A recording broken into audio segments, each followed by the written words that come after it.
வணக்கம். நான் சத்யவர்ஷா. இந்திய அரசியலமைப்பு ஆலோசகராக பணியேற்று வருகின்றேன். அனைத்து இந்திய அண்ணா திராவிட முன்னேற்றக் கழகம்தான் மக்களால் போற்றக்கூடிய கட்சி, மக்களால் மிகப்பெரிய அளவில் இன்றைக்கும் அங்கீகரித்த கட்சி, மக்களுக்குரிய பாதுகாப்பை நிர்ணயம் செய்த கட்சி, மக்களுக்குரிய முன்னேற்றத்தை கொண்டு வந்த கட்சி. ஒவ்வொரு ஆட்சி அமைப்பிலுமே இன்றைக்கு மக்களால் மிகப்பெரிய அளவில் ஒரு அங்கீகரித்த ஒரே தலைவர், மற்ற மாநிலமே கொண்டாடக்கூடிய ஒரு தலைவர், மற்ற கட்சி தலைவர்களால் போற்றக்கூடிய ஒரு தலைவர், நம்மளுடைய மாண்புமிகு புரட்சி தலைவர் டாக்டர் எம்ஜிஆர் ஐயாவுடைய அவருடைய மக்களுக்காக கொண்டு வந்த எண்ணற்ற திட்டங்கள், அவருடைய சொந்த உழைப்பால் ஏற்படுத்திய அனைத்து இந்திய அண்ணா திராவிட முன்னேற்றக் கழகம்.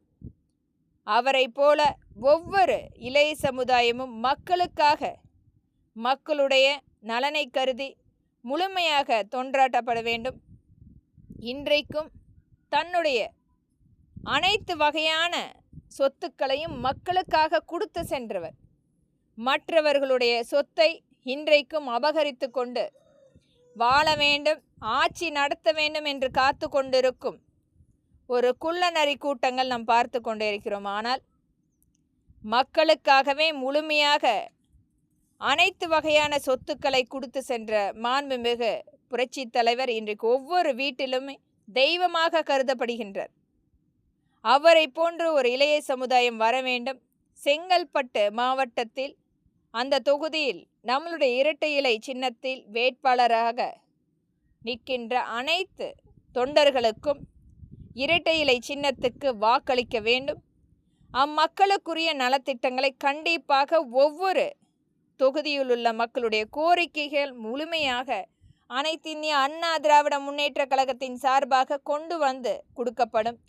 இது மக்களுடைய நிலைப்பாடு தெரிந்து ஒவ்வொரு மாவட்டத்தில் இருக்கின்ற பிரச்சனைகளை நேரடியாக கண்டறிந்து அதற்குரிய தீர்வுகள் எடுக்கப்படும்.